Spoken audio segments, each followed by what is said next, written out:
नमस्कार दोस्तों, आज बात करने वाले हैं महाराष्ट्र के नासिक शहर में ही स्थित पंचवटी के बारे में। जैसा कि आप सबको पता होगा कि पंचवटी ही वह स्थान है जहां पर रामायण काल में भगवान श्री रामचंद्र जी के 14 वर्ष वनवास के दौरान रावण ने छलपूर्वक माता सीता का हरण किया था। तो आइए आज इसी पर बात करने वाले हैं, कुछ रोचक जानकारी और नए तथ्य के साथ।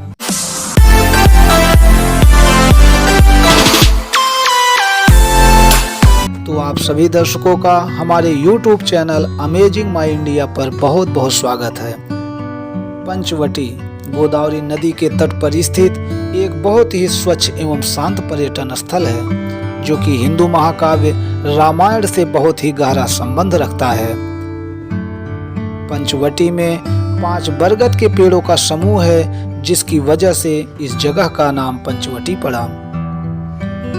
रामायण कथा के अनुसार इसी गोदावरी नदी के तट पर कुटिया बनाकर भगवान श्री राम, माता सीता और लक्ष्मण जी अपने 14 वर्ष वनवास के काफी समय यहाँ इस स्थान पर भी व्यतीत किए थे। इसीलिए इस गोदावरी नदी में स्नान करना श्रद्धालुओं का शुभ माना जाता है। पंचवटी में भगवान श्री राम, माता सीता और लक्ष्मण जी को समर्पित कई मंदिर हैं। पंचवटी में अपने वनवास के कुछ समय व्यतीत करने के लिए ऋषि भरद्वाज मुनि ने भगवान श्री राम, माता सीता और लक्ष्मण जी को बहुत पहले ही प्रेरित किया था। यहाँ पर आने के बाद एक बहुत ही रोचक जानकारी मिली।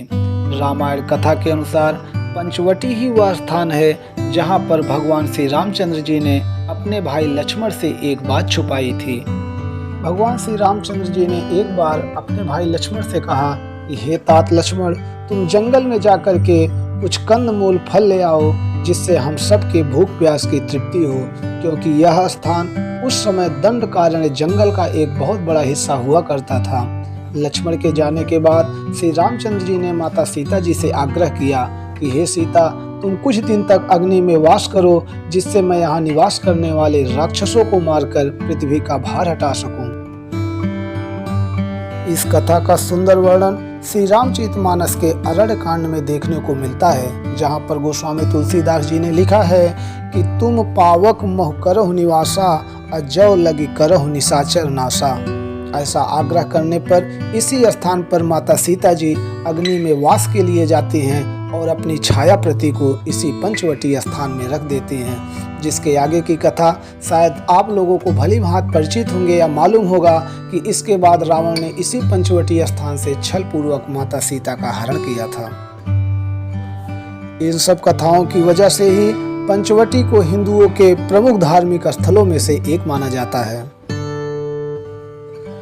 पंचवटी के इस गोदावरी के तट पर लगने वाला कुंभ मेला नासिक का सबसे बड़ा प्रसिद्ध मेला है। यह जो सामने आप मंदिर देख रहे हैं, यह हर 12 वर्ष में उसी कुंभ मेले के दौरान सिर्फ एक बार खुलता है, जहां पर श्रद्धालुओं को इस मंदिर के अंदर दर्शन करने का सौभाग्य प्राप्त होता है। पंचवटी के तट पर स्थित एक बहुत ही प्राचीन मंदिर है, जिसका नाम श्री कपालेश्वर महादेव मंदिर है। आइए चलते हैं और आप सभी को भी इस मंदिर का दर्शन करवाते हैं।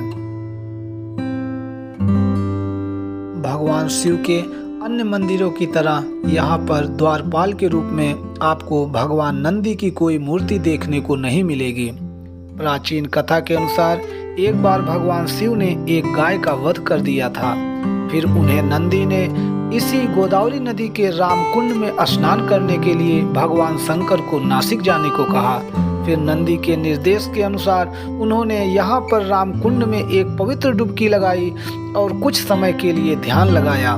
यह कपालेश्वर महादेव मंदिर उसी स्थान पर स्थित है जहाँ पर भगवान शिव ने तपस्या की थी। ऐसा उन्होंने नंदी के निर्देशानुसार किया था। तो उस समय भगवान शंकर जी ने नंदी को अपना गुरु या शिक्षक माना था, इसलिए कपालेश्वर महादेव मंदिर की रक्षा के लिए या इस स्थान पर आपको नंदी की कोई मूर्ति देखने को नहीं मिलेगी। तो यह थी पंचवटी और कपालेश्वर महादेव मंदिर की प्राचीन कथा। तो आप सभी दर्शकों को हमारा यह वीडियो कैसा लगा, और साथ ही साथ यदि आप लोग नासिक में पंचवटी घूमने के लिए आए हैं या गोदावरी नदी में स्नान किए हैं और साथ ही साथ इस श्री कपालेश्वर महादेव मंदिर का दर्शन किए हैं, तो कमेंट बॉक्स में अपना अपना अनुभव जरूर साझा करेंगे। तो मिलते हैं आप सबसे अपने नेक्स्ट वीडियो में किसी नए स्थान पर और किसी नई जानकारी के साथ।